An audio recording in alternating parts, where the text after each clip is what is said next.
Рахмат. Кийинки сөз Масабиров Талайбек Айтмаматовичтер.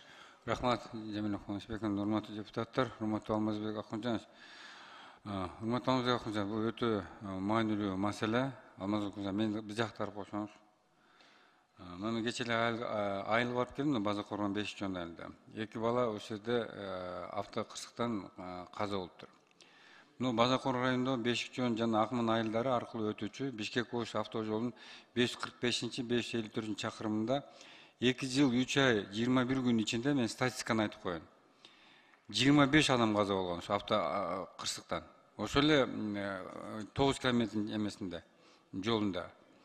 Жаракат алгандары 172. Алмазбек Акматжанович.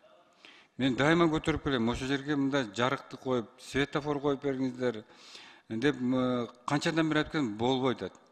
Элдердин суранычы, Алмазбек Акматжанович, бул өтө көйгөйлүү маселе деп.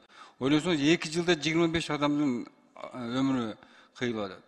Ошол жерге мына аким база коргон акимдин орун басары, областтын жол кыймылын коосун камсыздоо начальниктер келип, райондо сүйлөшүп, чечим кабыл алышыптыр. Ошол жерге жана светофор койгончу Акмандын айылынын кесилишинде Жон, Бешик Жон, Карача айылдары боюнча. Ошол жерде 30 миңден ашык адам жашайт. Ал жерде ошо жана 9 километр свети дагы жок. Алмазбек Акматжанович. 100дөн ашып ылдамдыкта өтүшөт. Машинанын бияктагы жөө адамдар коркушат ошол жерден. Ошол жерде жанагы шаардык коопсуздук боюнча жанагы видео тасмаларды коюп берсеңиздер, Алмазбек Акматжанович, ошону тез арада чечип бериңиздерчи. Элдердин суранып атат, мына бир айылдан 24 жашар 2 бала каза болуп атат ошол жерде. Эч кандай жарык, ошону сөзсүздө мындай Алмазбек көзөмөл кылып, анан Жамил Кубанычбек, ошонун протокол поручениесин тез арада чечип бериңиз. Ошол жерде Азбис деген бир компания жасап атыптыр. Ал дагы жардам беребиз деп атыптыр. Ошону көзөмөл кылып, ошону чечип берсеңиз жакшы болот эле. Экинчи маселе, 5 жон айылда спорт комплекс курулган. Өзүңүз билесиз. 2 жыл мурун курулуп, ушуну жакшынакай болчу да. Жалал Абад областынын жана спорт башкарманын начальниги, төрагасы кандай иш алып барат билбейм. Бүгүнкү күндө ал жерде эч кандай ремонту жок экен. Сиз айткансыз өзү бар. 2 күндөн бери таба албайт.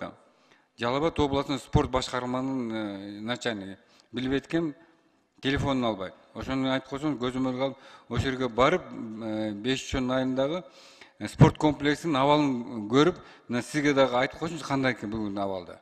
Ошону сөз ошону көзөмөлдө калып койсо.